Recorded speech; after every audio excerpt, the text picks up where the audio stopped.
Hello everyone, आप सभी का स्वागत है हमारे यूट्यूब चैनल पर। तो आइए आज आपको ले चलते हैं अरावली की वादियों के बीचों बीच परशुराम जी की भूमि में। जी हाँ, हम चल रहे हैं आज रैनागिरी धाम। रैनागिरी राजस्थान के अलवर डिस्ट्रिक्ट की मुडावर तहसील में पड़ता है। बेसिकली तो रैनागिरी एक छोटा कस्बा या आप ढाणी लगा सकते हो, लेकिन ये जितनी छोटी जगह है ये उतनी ही ज़्यादा फेमस है अपने चमत्कारों और अपने इस आश्रम के लिए।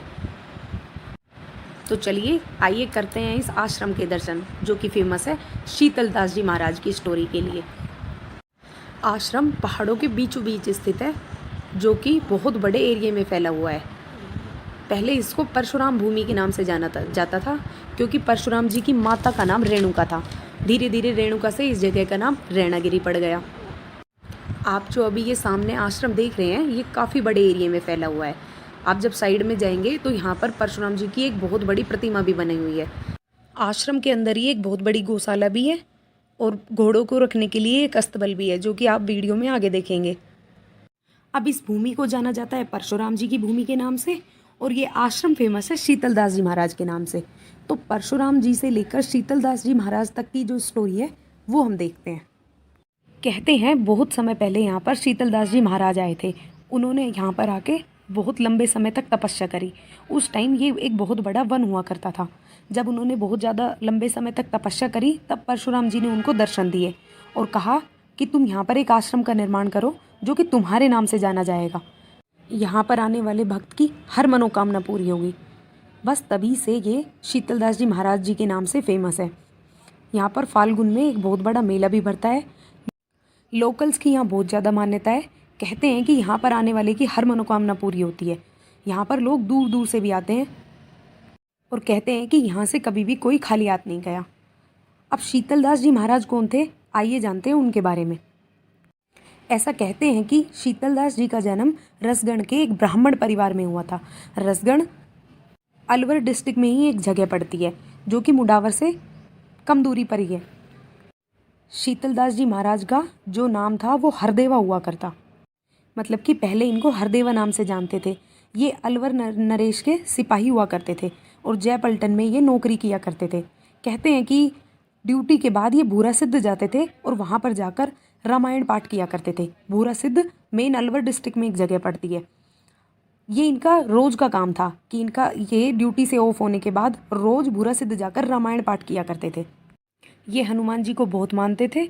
तो एक दिन ऐसा हुआ कि रामायण पाठ करते करते इनकी ऐसी लगन लगी कि ये ड्यूटी जाना ही भूल गए और लगातार रामायण पाठ ही करते रहे। जैसे ही इनका थोड़ा भ्रम टूटा तो इन्होंने देखा कि इनकी ड्यूटी का समय तो हो चुका है। तो ये तुरंत अपनी ड्यूटी पर गए और जाकर अपने साथी से कहा कि मैं आज किसी कारणवश ड्यूटी पर नहीं आ पाया। तो उनके साथी ने कहा कि क्यों मजाक करते हो, तुमने थोड़ी देर पहले ही तो मुझे ये पहरा संभलाया है।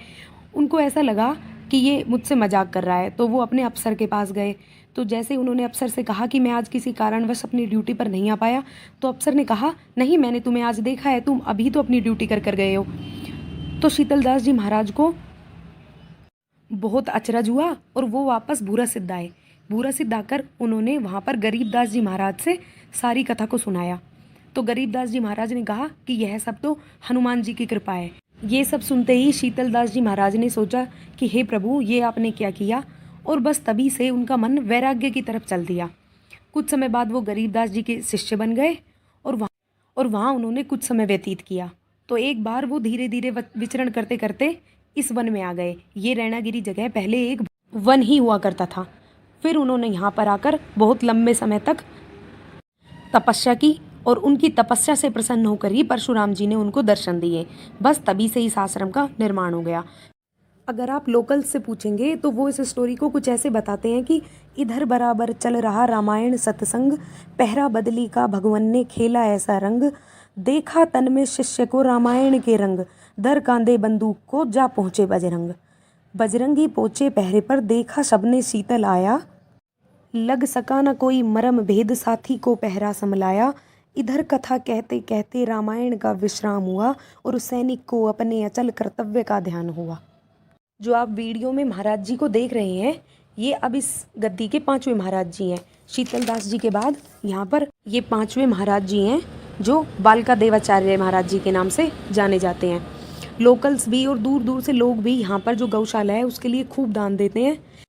ये जगह आपको इतनी सुंदर लगेगी क्योंकि चारों तरफ इसके ग्रीनरी ग्रीनरी है। आपको यहाँ पे बहुत सारे और जानवर भी दिखेंगे।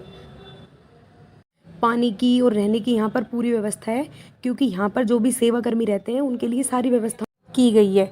लोकल्स के अलावा दूर दूर के लोगों की भी यहाँ पर बहुत मान्यता है। आप फाल्गुन के मेले के अलावा भी कभी जाएंगे तो भी आपको यहाँ पर काफ़ी भीड़ देखने को मिलेगी। अगर आप आस्था में विश्वास रखते हैं तब तो ये जगह आपके लिए बहुत काम की है, और किसी कारणवश अगर आप विश्वास नहीं भी रखते हैं तो पर्यटन की दृष्टि से भी ये जगह बहुत ही सुंदर है। अगर आप यहाँ पर पहले कभी गए हुए हैं तो प्लीज़ कमेंट करके ज़रूर बताइएगा।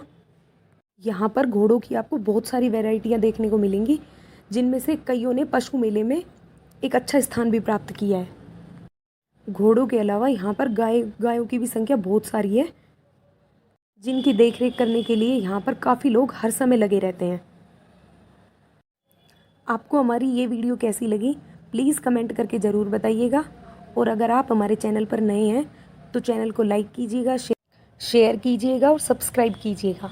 और अगर आप यहाँ के लोकल हैं या ऐसी कोई स्टोरी इस आश्रम की है जो हमें नहीं पता हो तो प्लीज़ कमेंट करके ज़रूर बताइएगा। वीडियो कंप्लीट देखने के लिए आपका बहुत बहुत धन्यवाद।